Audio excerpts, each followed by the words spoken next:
I know so many people that say skateboarding saved them when they were young. Skating was their escape. It was definitely mine. It was my escape from all the other issues in my life and problems, and I mean, to this day, that's my way of relaxing or meditation or whatever you want to call it, is just getting on this thing. It seemed like the more time they spent at the skate park, the more progress they were making in their treatment goals. If we understand why something's working, then we can use it to help somebody else. Really, with these programs, I wanted to create an environment that if somebody does come from skateboarding and they want to be sober or change their life, then they can be around people they can relate to. Skating is just kind of a way out. It's a release, because you're so fixated on and concentrated on what you're trying to do at that time. Your mind's free, it's empty. Even though it's full on physically, but like in a way mentally it's so relaxing. Skateboarding is something that I know in the end Ben really struggled with, but actually saved him. And I think what that can give to somebody who's struggling with their mental health, they can get on a board and they can go miles on it.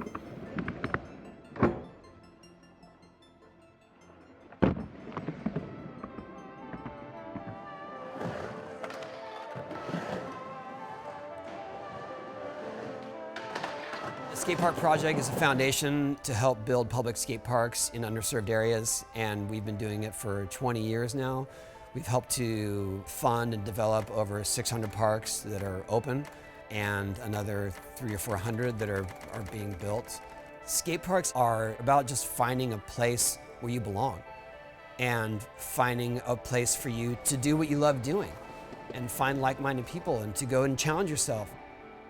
My name's Joel Pippis. I work as the project lead for a project called Push to Heal, which is a project using skateboarding in conjunction with the neurosequential model of therapeutics, which comes out of the work of Dr. Bruce Perry. If we use skateboarding intentionally and skillfully, it can be an alternative treatment model and a pathway to healing for people that have been victims of trauma and abuse, that are struggling with addiction, that have mental health challenges. And the skate park can be used as a therapeutic environment.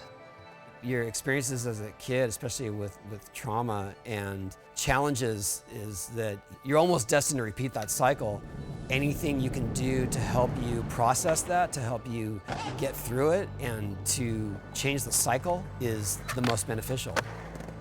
I do feel like skateboarding can be a big part of that, especially with how you feel when you skate. You feel free, you feel in control. People that have suffered trauma in their childhood, I think the lack of control is such a huge part of it. There's a biological process that's happening. When you engage in an activity that's full of healthy sensory stimuli and patterned and repetitive, your brain just finds that calming and regulating. Things happened that caused some challenges with neurodevelopment. But if we understand them, we can use certain types of activities to target those areas of the brain and help them to heal. You can't fake skating. No one can make you do these things. It's all on you to get it done. And when you do get it done, in whatever form, even if it's the smallest trick, there's a sense of accomplishment that I've never found anywhere else.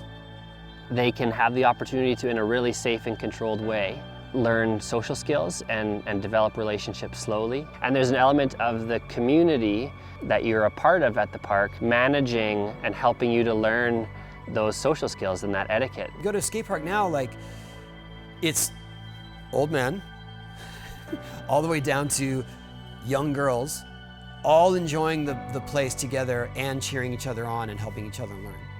What other sport has that?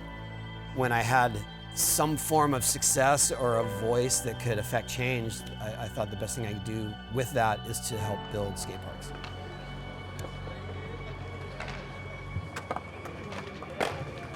And then circle your arms behind you with the inhale. And exhale down. Feel like you skated? You did skate. That felt good. How'd that feel, man? Oh, it feels good. What's up, Stephon? Now I feel good. How you doing, brother? What's up, G? How you doing? My name's Brandon Turner. I'm a professional skateboarder. I'm activities director for MHC Mental Health Center of San Diego and Healthy Life Recovery. As activities director, I create programs within the facility to help people implement sobriety and help them get to their goals.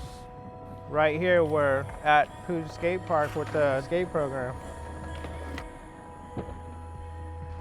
Skateboarding is its own addiction, so the ability to replace something harmful with something that stimulates your mind and body is something that's really cool. I never wanted to give up sobriety. Today's society kind of makes you want to run away from it because you don't know where your place is. And skateboarding gives you a place. You know, some people don't like to admit failure or defeat, but it's not how you fall or when you're gonna fall, it's how you pick yourself back up. It teaches you things that school and a lot of things in life don't teach you. It's part of the game. You get back up when you fall, just for one land. It just gives me a sense of freedom and belonging. Skateboarding teaches you commitment, because without commitment, you won't be able to, do the things that you want to do in life. I have to trust myself in a way and commit to things, and I'm usually pretty good at just giving up. But now I don't want to give up. So when it comes to skateboarding, I get to challenge myself and I get to have goals. Because once I go down that ramp and I complete it, it feels amazing, because I accomplished something. So what I've seen with the introduction of the skate program here at Healthy Life is when clients first come in, the only thing that they can connect to the other clients with is their drug of choice. It's nice to see when they can get away from that, because that's really just such a small part of who we might have been. And with skateboarding, it's something else. It's camaraderie. It's a family. It's something healthy that they can connect with. Another benefit is the endorphins that it releases, and that's what we're trying to fix. That really helps speed along the early recovery process, where your brain is just dormant, waiting for the next surge of substances that you've now decided you aren't going to introduce. So your brain's very flat. When you do succeed or land a trick, or even if you're just starting out by even learning how to push, it's constant success too. So it really motivates you in a good, healthy way.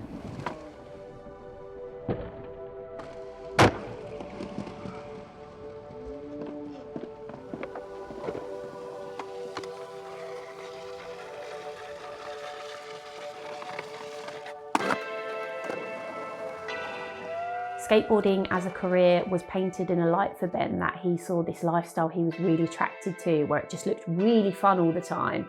But actually there's a really, really dark side to it, and one that in that career, I guess you don't really know.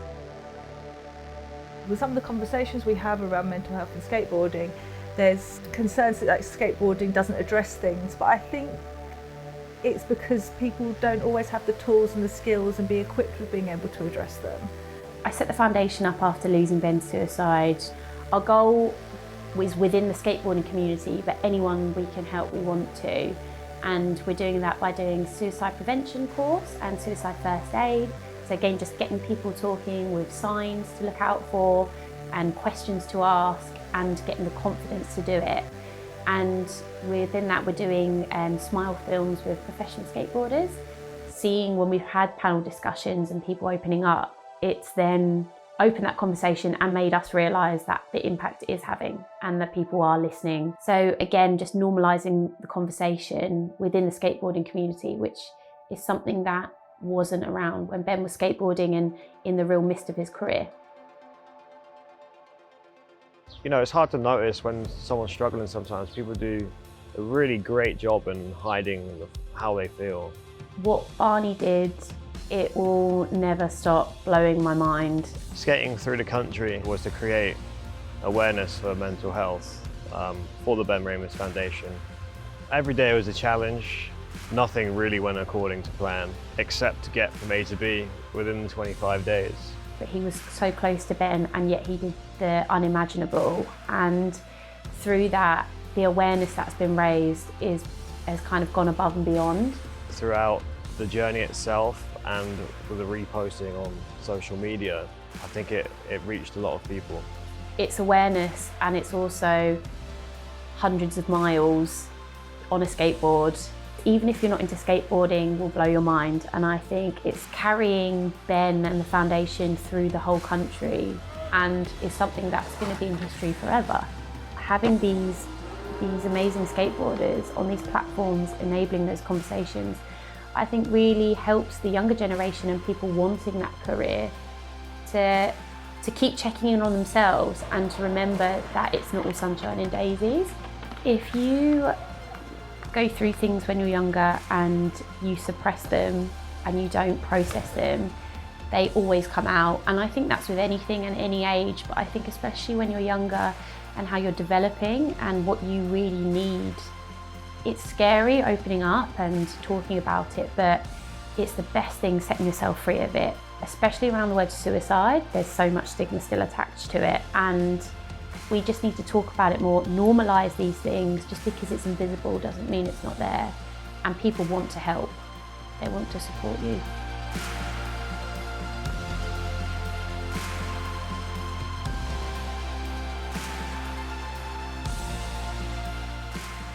Accepting that you have mental health issues is a different ball game altogether. It's hard to talk about your own emotions and your feelings. It's really foundationally important to identify and admit that you're struggling with something, and then to ask for help. Recognizing that I actually did have a problem that I didn't have control over. Accepting help and the willingness to seek that out and get it was, for me personally, my biggest barrier. The main stigma of mental health is that you choose to suffer. It's not a choice, it's something that maybe you just can't get to a place of understanding and happiness on your own. If you're able to get help with that, that can change your life completely.